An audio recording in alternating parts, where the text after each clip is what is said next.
അല്ല നമസ്കാരം. എന്താ പതിവില്ലാതെ ഇങ്ങോട്ട്? അപ്പോ ആളുകൾ പറയുന്നത് ശരിയാ. എന്തോന്നാ തുറന്നു പറ. അല്ല, കാതർ ഇവിടെ കൂടെ തന്നെയാണ് താമസം? ഇത് നമ്മുടെ വീട് തന്നെയല്ലേ? അപ്പോ നിനക്ക് 1, 2, 3 ഭർത്താക്കന്മാർ. അമ്മേ, എന്തായി പറയുന്നത്? പാഞ്ചാലിക്ക് 5 ഭർത്താക്കന്മാരായിരുന്നല്ലോ. ഇവരുടെ വർത്തമാനം കേൾക്കാൻ നല്ല രസമുണ്ട്. ശരിയാ, പൊതുവെ ഒരു രസമുണ്ട്. എന്താ പറഞ്ഞേ? ഒന്ന് മിണ്ടായിരിക്കാവോ? നാരദൻ നൈഷ്ഠിക ബ്രഹ്മചാരിയാണ്. എത്ര ഇഷ്ടക്കാരായിരുന്നാലും ഇമ്മാതിരി കാര്യം വരുമ്പോ തമ്മിൽ തെറ്റും. ഇവരെന്ത് വൃത്തിയുടായി പറയുന്നത്? അവരെന്തോ പറയട്ടെ കൗസല്യേ. പത്മിനി പടമൊക്കെ ഉണ്ടല്ലോ. മലയാളം കുറവാ, ഹിന്ദിയും തെലുങ്കുമാ കൂടുതൽ. നമ്മുടെ പടം എന്തായി? ഉടനെ തുടങ്ങും, ഡേറ്റ് അറിയിക്കാം. അതറിയാനാ വന്നത്. ഇദ്ദേഹം നല്ലതുപോലെ പാടുമെന്ന് കേട്ടല്ലോ. എന്താ, പത്മിനിക്ക് പാട്ട് പഠിക്കണമെന്നുണ്ടോ? ഒരു പടത്തിൽ പാടി അഭിനയിച്ചാൽ കൊള്ളാമെന്നുണ്ട്. വന്നോളൂ, എപ്പോ വേണമെങ്കിലും വന്നോളൂ. എന്താ പറയുന്നേ? ഒന്നും പറയുന്നില്ല. പറയാനൊന്നുമില്ലടി. ഇങ്ങേർക്ക് ഇഷ്ടമാണെങ്കിൽ എനിക്കും ഇഷ്ടമാണ്. കല്യാണം കല്യാണം ചതിച്ചോ നാരായണ? എനിക്ക് ആരോടും ചോദിക്കാനില്ല. ഒരു ദിവസം അങ്ങോട്ടൊക്കെ ഒന്ന് ഇറങ്ങേ. അല്ല, ഇതിലാരാ വരേണ്ടത്? എന്റെ മോക്ക് ചേരുന്നത്. എന്റെ പൊന്ന് പത്മിനി, ഒന്ന് വിളിച്ചോണ്ട് പോ. അമ്മേ, എന്നാ ഞങ്ങൾ ഇറങ്ങട്ടെ. സന്തോഷം. അപ്പോ എന്റെ കാൾ ഷീറ്റ്? കോൾ ഷീറ്റ് ആക്കണ്ട, ഫുൾ ഷീറ്റ് ആക്കിക്കോ. ഓക്കെ, വരട്ടെ.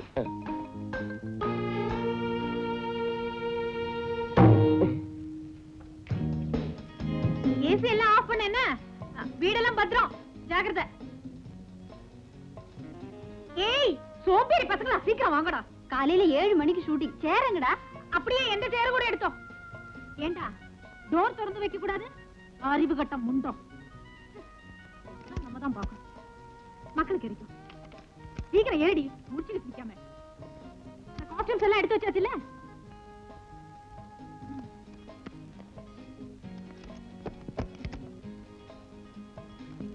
ஏண்டா உனக்கு முன்னாடி உட்கார கூடாது? காஸ்டியூம் இருக்கு, பாப்பா பக்கத்துல உட்காரணும். சீக்கிரம் வா. எல்லாம் நம்மளே பார்க்க வேண்டியதா இருக்கு. சீக்கிரம் வா. ஏய், ஒரு மெதுவா சாப்பிடுடா.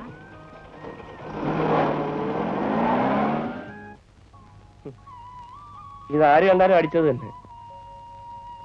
ഇരിക്കൂ, ഞാനിപ്പോ കാപ്പി കൊണ്ടുവരാം. എനിക്ക് ഏകാദശി വ്രതമാണ്. ഓഹോ, അപ്പൊ ഇന്ന് മുഴുവൻ പട്ടിണിയാണെന്ന് അർത്ഥം. ഇദ്ദേഹത്തിന് എന്റെ പാചകം ഒന്നും പിടിക്കുന്നില്ലെന്ന് തോന്നുന്നു. അയ്യോ, അങ്ങനെയൊന്നുമില്ല. കൗസല്യയുടെ കൈ കൊണ്ട് എന്തു തൊട്ടാലും അത് അമൃതാണ്.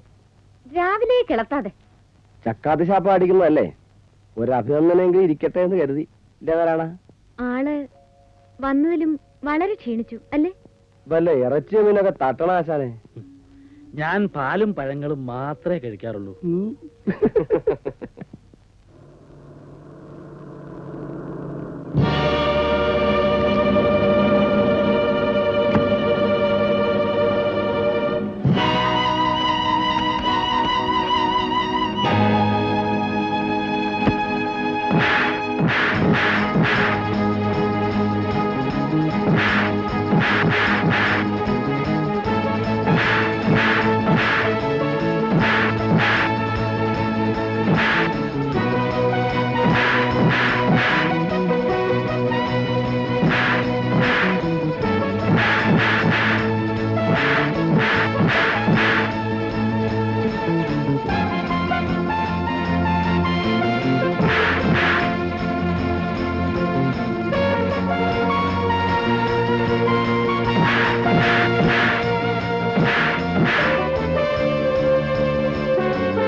ഇവൻ ഏതടാ? ഒരു പാവം പെൺകുട്ടിയെ ആക്രമിക്കുന്നത് കണ്ടിട്ട് മിണ്ടാതെ നോക്കി നിൽക്കുന്നു. നിങ്ങൾ മനുഷ്യരാണോ? എടോ ഇത് സിനിമ ഷൂട്ടിങ്ങാ. ഷൂട്ടിങ്? എക്സ്ക്യൂസ് മീ സർ, ഇദ്ദേഹം ഈ നാട്ടുകാരനല്ല, അറിയാതെ വന്നതാ. ആ ചെറിയ ഫീൽ ക്ലിയർ. കാറിൽ പോയിരിക്കണം, അവിടെ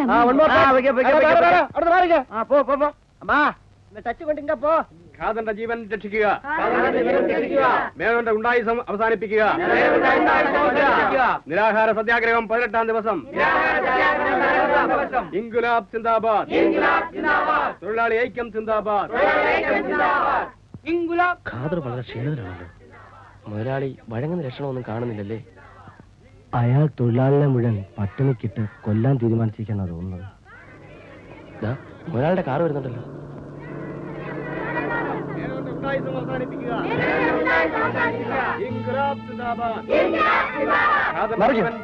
ആരും കാർ തുടരുത്, കാർ തുടർന്നു മാറിക്ക്.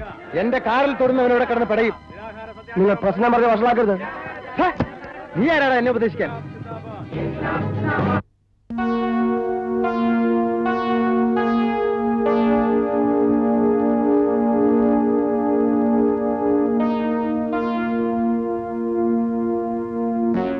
ഞാൻ സാറിനെ ഒന്ന് കാണാനാ വന്നത്. എനിക്ക് നിങ്ങളെ കാണാൻ ഇഷ്ടമല്ല. എന്നെ സസ്പെൻഡ് ചെയ്യാൻ സാറ് ഹോം മിനിസ്റ്റർ വിളിച്ചു പറഞ്ഞു എന്നറിഞ്ഞു. അയാൾ അത് ചെയ്യുമോന്നോ എനിക്കൊന്നറിയണം. ശമ്പള കൂടുതലിന് തൊഴിലാളികൾ പണിമുടക്കി. അതിന് പോലീസ് ഇൻസ്പെക്ടർ എന്ത് വിളിച്ചു? നിങ്ങളുടെ അറിവോടെയല്ലേ അവന്മാരന്റെ കാറ് തല്ലി തകർത്തത്? തൊഴിൽ നിയമങ്ങളിൽ ഞങ്ങൾക്ക് ഇടപെടാൻ ചില പരിമിതികളൊക്കെ ഉണ്ട് സാർ. തൊഴിൽ നിയമങ്ങളൊന്നും നിങ്ങൾ എന്നെ പഠിപ്പിക്കണമെന്നില്ല. ആ, അതിന്റെ നേട്ടങ്ങളൊക്കെ നാട്ടുകാർ പറയുന്നുണ്ട്. നിങ്ങൾ വന്ന കാര്യം പറഞ്ഞില്ല. ഞാൻ സർവീസിൽ കയറിയതേ ഉള്ളൂ സാർ. ആ, അതിന്റെ എടുത്തുചാട്ടമാണ് അവിടെ കണ്ടത്. 50,000 രൂപയാണ് സാർ ഈ ജോലിക്ക് വേണ്ടി ഞാനൊരു നേതാവിന് കൊടുത്തത്. ഓഹോ, അത് തിരിച്ചു പിടിക്കാനുള്ള ശ്രമമായിരിക്കും അല്ലേ? കൃത്യനിർവഹണത്തിൽ മുഖം നോട്ടമോ മമതയോ എനിക്കില്ല. ഒരുപക്ഷെ അതായിരിക്കും എന്റെ പരാജയമെന്ന് ഞാൻ മനസ്സിലാക്കുന്നു. പോലീസുകാർ തല്ലാൻ തയ്യാറായപ്പോ നിങ്ങളല്ലേ എതിർത്തത്? അപ്പോഴങ്ങനെ ചെയ്തില്ലെങ്കിൽ വെടിവെപ്പ് നടന്നേനെ സാർ. എന്തുകൊണ്ട് വെടിവെച്ചില്ല? കുറെ എണ്ണം ചാകേണ്ടതായിരുന്നു. അതിന്റെ റിയാക്ഷനെ കുറിച്ച് സാർ ചിന്തിക്കാത്ത പോലെ തോന്നുന്നു. What reaction? വരുന്നിടത്ത് വെച്ച് കാണും മിസ്റ്റർ. ആ യൂണിയൻ നേതാവ് ഖാദറിനെ ഒന്ന് സാർ വിളിപ്പിച്ച് സംസാരിച്ചാൽ പ്രശ്നം തീരും. ആ ഖാദർ നിങ്ങൾ എന്തുകൊണ്ട് അറസ്റ്റ് ചെയ്യുന്നില്ല? അയാളുടെ പേരിൽ കേസില്ല സാർ. കേസ് ഞാൻ കൊടുക്കും. എങ്കിൽ ഞാൻ അറസ്റ്റ് ചെയ്യും.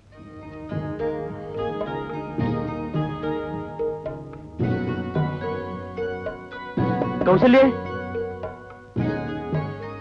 കൗസല്യേ, കൗസല്യേ, കൗസല്യേ,